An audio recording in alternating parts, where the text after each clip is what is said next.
నమస్కారం అండి. నా పేరు అనూష. నేను మగ్గం వర్క్ డిఎస్టీని. నేను తెలంగాణ నుంచి వచ్చాను. నల్గొండ డిస్ట్రిక్ట్ మిర్యాలగూడ నుంచి వచ్చాను. ఇక్కడ ఒంగోలు రోడ్ సిటీలో అనేది నాకు అవకాశం అనేది వచ్చిందండి.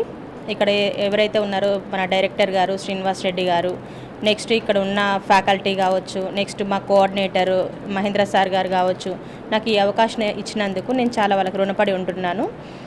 ఫస్ట్ ఆఫ్ ఆల్ ఇక్కడ గవర్నమెంట్ సంస్థ అంటే అందరూ చాలా టేక్ ఇట్ ఈజీగా తీసుకుంటారు. బయట ఏదైతే మనము అమౌంట్ పెట్టి నేర్చుకుంటారో వాటికి ఇంట్రెస్టెడ్గా ఉంటారు. కానీ వన్స్ ఒకసారి ఈ సంస్థలకు వచ్చి చూస్తే మనకి ఎలా నేర్పిస్తున్నారు, మనము బయట నేర్చుకున్నది అయితే మన మగ్గం వర్క్ అనేది అంత ఈజీగా నేర్పరు. నేర్పినా కూడా ఇంత కోర్స్ అనేది అసలు ఎక్కడా నేర్పరు. 1 ఇయర్ టైం తీసుకుంటారు. జస్ట్ ఇది 1 మంత్లో ఈ బ్లౌజెస్ అన్నీ పిల్లలు వేశారండి. జస్ట్ 10 డేస్లో ఈ బేసిక్స్ అన్నీ వేసేసి పిల్లలు బ్లౌజెస్ అన్నీ క్లియర్గా చేశారు. వాళ్ళు బయటికి వెళ్ళిన తర్వాత బిజినెస్ ఎలా చేసుకోవాలి, వర్క్స్ ఎలా చేసుకోవాలి అనే దానికి సంబంధించి బేసిక్ స్టిచెస్ అనేవి ఒక 60 ఉంటాయండి. ఆ 60 స్టిచెస్ అనేవి ప్రతి ఒక్కరు పిల్లలు అర్థమయ్యే రీతిలో చాలా టెక్నిక్గా చెప్తూ ఎలా చేయాలి, వాటి టెక్నిక్స్ ఏంది, థ్రెడ్స్ ఎలా హ్యాండిల్ చేసుకోవాలి, నీడిల్స్ ఎలా జాగ్రత్తగా చూసుకోవాలి అనేది క్లియర్గా స్టెప్ బై స్టెప్ పిల్లలకి ఎక్స్ప్లెయిన్ చేసుకుంటూ వస్తామండి. కొంతమంది పిల్లలు ఏంటంటే కొంచెం చేయలేని వాళ్ళు ఉంటే వాళ్ళకి మేము పర్సనల్ కేర్ తీసుకొని చేయించేస్తాను.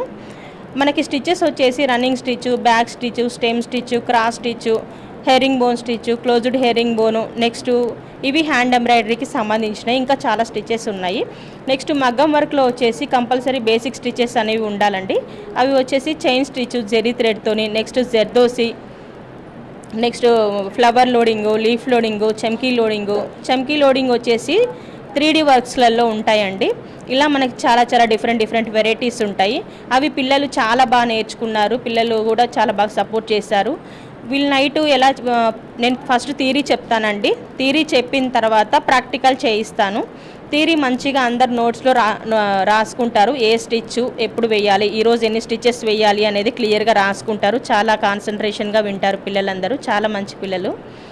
నెక్స్ట్ వచ్చేసి ప్రాక్టికల్ వాళ్ళు చేసేటప్పుడు వాళ్ళు ఎలా చేస్తున్నారు, వాళ్ళ అవుట్పుట్ ఎలా ఇస్తున్నారు, వాళ్ళు ఇచ్చేదాన్ని బట్టి నేను బెటర్గా చెప్పడానికి ఇంకా పర్సనల్ కేర్ కూడా తీసుకొని వాళ్ళకి దగ్గరుండి క్లియర్గా ఈ స్టెప్ ఇలా వేయాలి, ఈ స్టెప్ ఇలా వేయాలి అని స్టెప్ బై స్టెప్ వాళ్ళకి అనేది నేను క్లియర్గా ఎక్స్ప్లెయిన్ చేస్తానండి.